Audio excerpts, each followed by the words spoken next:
אדר, אני רוצה לשאול אותך משהו. ואל תדאגי, בכנס הזה הכל מוגן, חיסיון עורך דין לקוח. האם אי פעם שיקרת? אני? אתה מתכוון שקר שקר או שקר לבן? את יודעת מה? שנייה. אפשר לראות את הקהל רגע, בבקשה? בואו רגע, תימתחו בכיסאות, עכשיו אנחנו נראה את כולכם, ועכשיו השאלה הבאה יהיה לכם. מי מכם אי פעם שיקר? שתרימו את היד, בואו נראה. יש פה הרבה צדיקים כנראה בקהל הזה. אוקיי, ואם אני אשאל אתכם את השאלה הבאה, כמה מכם, כשהשתמשתם בווייז, עניתם חזרה לווייז, אינני הנהג. עכשיו בואו נראה, תרימו ידיים. אוקיי, אז יש פה קצת פחות צדיקים. אז מי שעומד מאחורי המשפט הזה, אני אינני נהג, הוא הדובר הבא שלנו. דויד מירצ'ין, שותף במשרד מיתר, הוא זה שהגה את הטקסט המיתולוגי הזה, והוא ידבר איתנו היום על צ'אט GPT, הטוב, הרע והמפתיע. תודה דיוויד, על כך שאתה גורם לנו לשקף.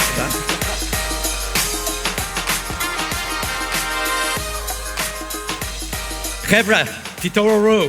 אני יודע שהיו הרבה שיחות הבוקר, הרבה פאנלים, אבל זה חדש וזה חשוב. נדבר היום ב-Chat GPT, הטוב והרע והלא נודע. Okay, raise your hands if you know who this guy is. Who is he?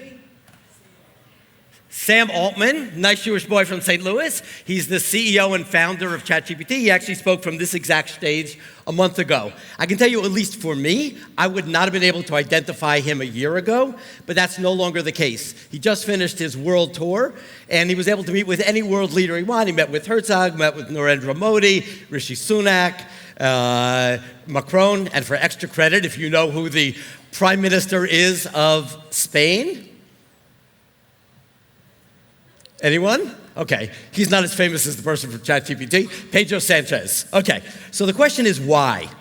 Large language models like ChatGPT are changing the world.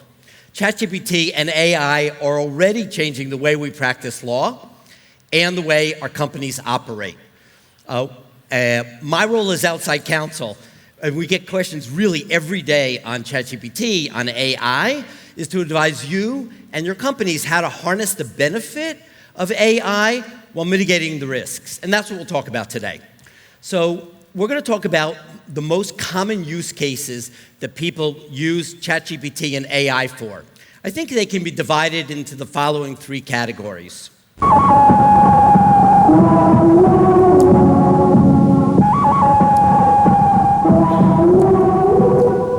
The good, the bad, and the unknown. The good and the bad I think you're pretty familiar with, but we'll go over those more quickly. So first of all, the good. ChatGPT is amazing at drafting in English, not so great in Hebrew. Your marketing people are using it for press releases, your marketing people are using it for marketing material, and as lawyers, obviously, we can also use it for drafting. I put in, good morning, you have to be very nice to ChatGPT. Good morning, we're a cloud SaaS company. Please provide a weak pro service provider indemnification provision. Boom, within 10 seconds, you have a draft. So that's the good. First of all, it's quick, it's cheap, and it's pretty good quality, at least as a starting draft. You can't take it as is, but as a starting draft, it's amazing. And that explains why ChatGPT has been the most explosive growth of any app in history. By the way, last year, if we were at the Kennishnati last year, we wouldn't have been talking about it. It didn't exist. It was just launched in November. Within 5 days, it already had 1 million users. Just for comparison, Twitter took 2 years to get to that point. And within 2 months, it had 100 million users. Facebook took 4.5 years to get to that point. So what's the next use case? Using it for research. Your biz dev people are using it to look at maybe what are companies that might be appropriate targets for acquisitions. Your business intelligence people are looking at it for who are our competitors, what are their products, and of course also lawyers are using it for research. You probably know about this case from about 1.5 months ago, 2 months ago. A lawyer in New York was a little lachutz, and he was representing a passenger who was injured by one of those rolling trolleys on a plane. He sued Avianca, and he had to submit Kitvei Beidin to the court the next day. He realized he needed a little basar for his motion, and he said, any precedents to support our case? Sure. By the way, ChatGPT is as nice as the nicest mitmacher you'll ever come across. Sure. Varghese versus China Southern Airlines, Zuckerman versus Korean Airlines, Shaboon versus Egypt Air. And you probably know what happened then. The other side tried to look up these cases. They didn't exist. They talked to the judge. The judge reprimanded him. But what you may not know is the continuation of the story, which is that the judge then required him, I mean, is this humiliating or what? Required him to submit an affidavit. How was it that he got these cases and they weren't right? And he had to submit his chat history. So this is what it was. By the way, you probably think, oh, this guy moron, doesn't he know how ChatGPT works? No, he's not. He was just lachutz. He also was concerned it wasn't right. Is Varghese a real case? Yes. Varghese versus China Southern Airlines Company Ltd, 925 F3D 1339. And then he was worried, hey, maybe these other cases aren't real. What about the other cases you provided? Are they fake? No, the other cases I provided are real. And ChatGPT gets very insulted, by the way. You can't do this to them, and can be found in reputable legal databases like LexisNexis. Of course, he didn't check in them. That was the problem. So this is the first bad, which is ChatGPT is unreliable. ChatGPT does not know the difference between fact and fiction. That's the way it's built. It's a probabilistic model. What is the next word that's likely to come out? Doesn't matter whether it's true or not. Basically, ChatGPT is a very self-confident liar, like some politicians we have in the country. Okay, I would say that ChatGPT creates authoritative BS. As one commentator wrote, it blends truth and falsity so finely that unless you're an expert in the field, you just don't know. What's another use case that your companies are using it for? Images. You don't have to go to an outside graphic now. I use Midjourney. I think it's the best of the image AI engines. So this was my prompt to them. Please provide me a picture of 3 Israeli lawyers drinking coffee at the back of the ACC conference instead of listening to the fascinating speaker. So here's what I got. By the way, are there any women lawyers in the audience? Maybe raise your hand. Do you see yourself reflected in these pictures? And actually, I'm looking to see how many guys have a tie on here. Anyone? I actually don't see any. I don't see any guys. So this is the problem with Midjourney also, which is bias. This is the second bad, which is garbage in, garbage out, which is if the training set is biased, for example, it doesn't contain pictures of women as lawyers, the output will be biased. And this is very relevant because one of the most common AI tools that companies are using is in the area of HR and deciding when I get the 200 resumes, who are the 10 people I'm going to invite for interviews. And that's a real problem. If the HR tools are biased, if the input is biased, you will not be interviewing a MU team. Okay, so that's the good and the bad. Let's talk about the unknown. This is the most common use case that your companies are using it for. And honestly, I'm not sure if there's a single company that is not using it at all now for coding, which is, can we use ChatGPT and Copilot to generate code? That's the question. And by the way, the reason that your companies are using it is that it is so easy. This is a quote from Andrej Karpathy. He was the former head of AI at Tesla. Now that OpenAI has raised $10 billion, they can also hire people and pay them pretty well. Okay, so after Copilot, it's hard to go back to manual coding. It already writes 80% of my code, 80% accuracy. I don't even really code. I prompt and edit. So what are the risks of using AI to generate code? There are 3: ownership, infringement, and open source. Let's talk about each one of them. Ownership comes from this picture generated by AI. It was an AI machine called the Creativity Machine, developed by Stephen Thaler. Last year, he submitted this to the U.S. Copyright Office for protection, and it was rejected. Why? Because the Copyright Office said, and afterwards came out with guidelines that were issued 3 months ago, and they said, listen, you cannot register copyright in an AI-generated work. It needs human creativity, and prompts are not sufficient for human creativity. You don't own so the result is that your companies do not own the code if it's just generated by AI in response to prompts, which is the way that it is. Okay. What's the next risk? Infringement. That the output you get from the AI could be identical or substantially similar, which is the test for copyright infringement, to someone else's copyright code. And the third is open source risks, which is, there are really three risks here. The problem is when you get the output, you don't know what open source licenses the code is coming from. So you really have three risks. One is contamination, could contain GPL, a Pharaoh GPL code, vulnerabilities, and the third is breach of contract, because every single open source license requires you to provide an attribution notice. And if you don't know what open source it's coming from, you can't do the attribution notice. By the way, as lawyers, you probably know one of the ways we get our clients or our companies to comply with us is to scare them. I just want to tell you, also as in-house counsel, I was GC of a software and internet company for 10 years. I also used this technique.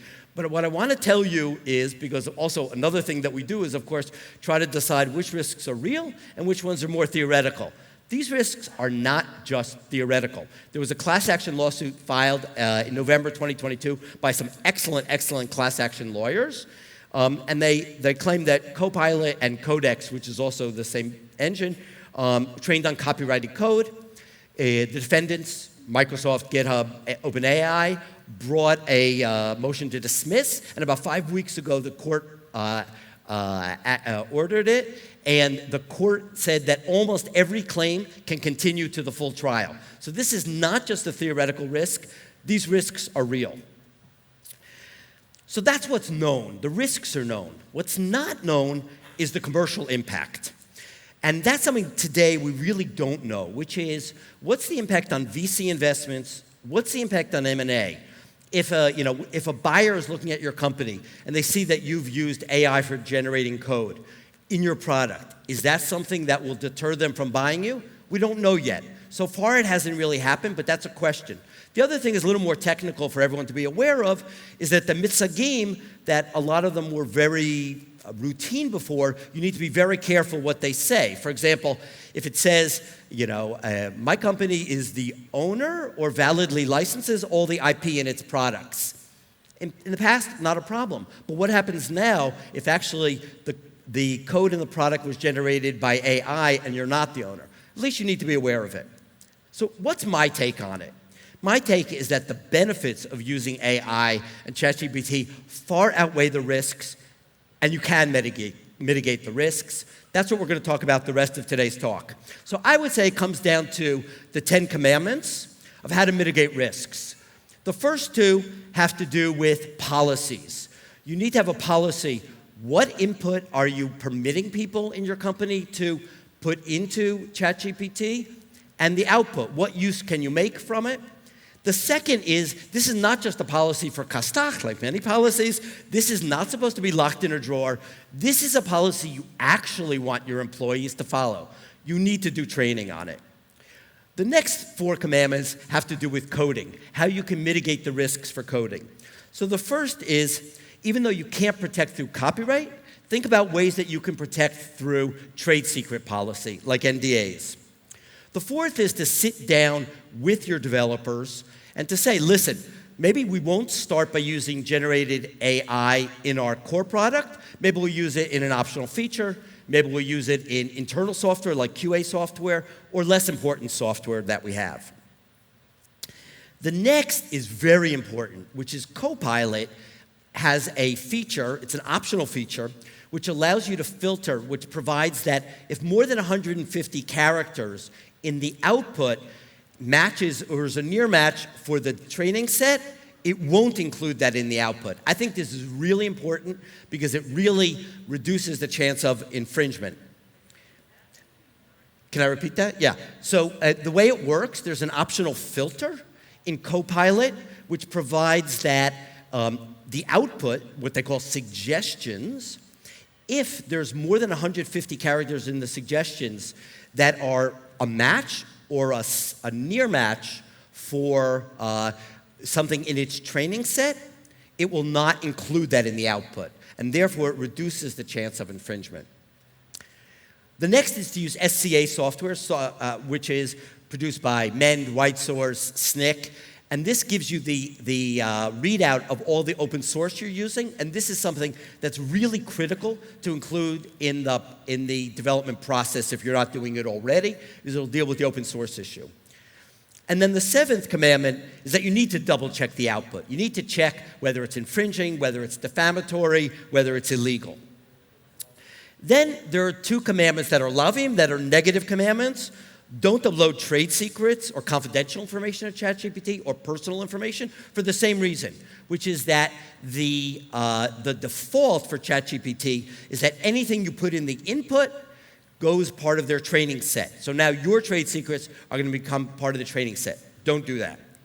And then the 10th commandment is you must use these AI tools yourself. In order to be able to advise your companies well, you must at least be familiar with them. Will AI replace humans? No. But it will replace humans who don't use AI. Okay, so I can't end the presentation with at least including a picture of one of my grandkids. So this is Carmi, and I did the ultimate fashla of a grandfather, which is 2 weeks ago. I was picking him up at Gan, and I picked him up late, and my daughter sent me this little clip, which is developed by AI by one of our clients called DID. Hopefully it'll work. Hey, Sababa, next time you pick us up from Gone, can you not be the absolute last?